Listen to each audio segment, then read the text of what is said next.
Release our director. We want our freedom. Yeah, this is coming from Enugu State.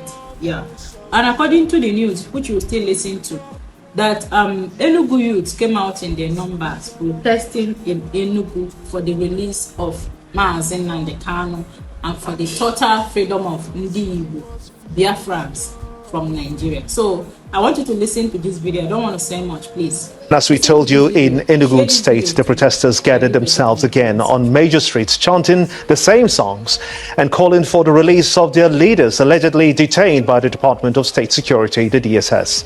The youths, mostly between the ages of 10 and 36, say they are prepared to be on their own. Our correspondent Charles Seruka reports.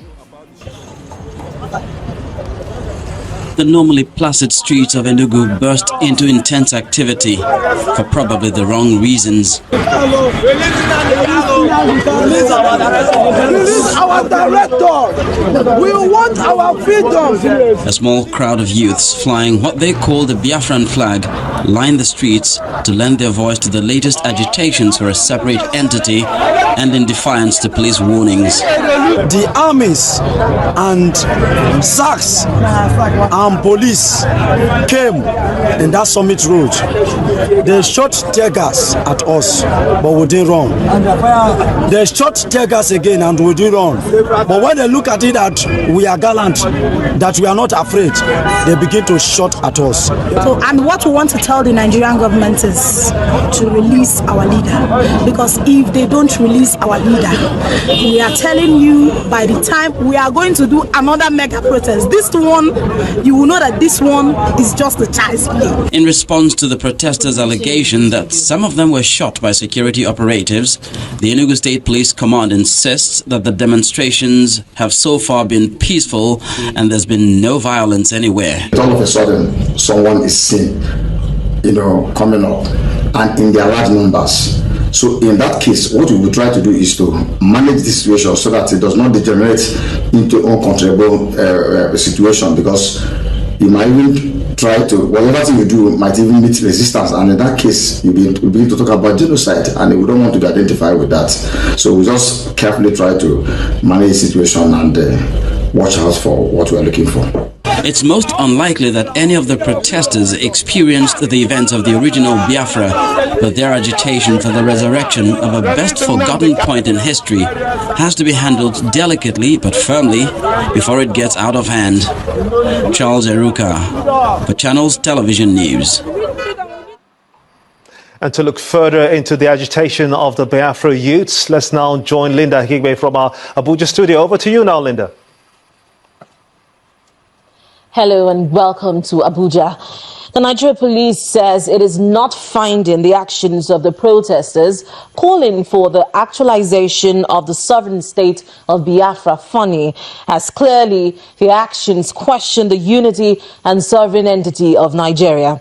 Therefore, under the law, their actions are treasonable. The police warn that there is need for caution in making their unconstitutional demands. Now, joining me on the news at 10 is the Deputy Inspector General of Police for Operations, Mr. Sotonye Wakama. Mr. Wakama, you're welcome to the news at 10. Thank you for having me. Now, you just watched the last report. What do you think of the seeming intransigence of the pro-Biafra protesters? Well, let's start by getting something right. This is a democracy. Any person, any group of persons can protest or agitate for whatever it is they want, with the caveat that they do so within the law. The problem that we're having with this particular protest is that some actions of the protesters are not within the law. Some of them are carrying cudgels, they're acting in a riotous manner, they're blocking highways, carrying a Biafran flag and things like that. And these things are threatening to other persons. So if they behave in a calm, reasonable and rational manner, nobody will protest about it. We won't have any issue about it. But as it is, they are breaking the law. But back to the reason for the protest, the police, you're saying that it's treasonable. Now, do you think the people are aware of this? Well, first of all, whether it is treasonable or not, we'll leave that to the courts to decide. It's not for us to rule one way or the other. But if they don't know what they're doing, ignorance of the law is no excuse. So Now, the Inspector General of Police on Friday issued a warning on this ongoing mass protest, but clearly it is being defied by the protesters. So what do we expect next from the police? Well, as you have said, a warning has been given, and everybody knows about that warning, has heard of it. We have so far tried to manage this matter such that it doesn't cause too much inconvenience, let's put it that way, to people. But if it continues, and if it continues outside the ambits of the law, then the police will take the necessary action that the law dictates. By necessary action, what do we mean? You will arrest and prosecute people. Okay, now, one of the demands of these young men is that their leaders are being held in by security operatives. Do you have any of their leaders in your custody? Not to my knowledge, but we are aware that I think one of the leaders, KANU, has been apprehended, maybe by one of the other security services. Not the Nigeria Police Force? No. Now, what if they refuse to heed to the warnings of the Inspector General? What are your options? Well, our options are dictated by law. It's very simple. If you are breaking the law, then it's the duty of law enforcement, not just the police, other law enforcement agencies too, to apprehend those who are breaking the law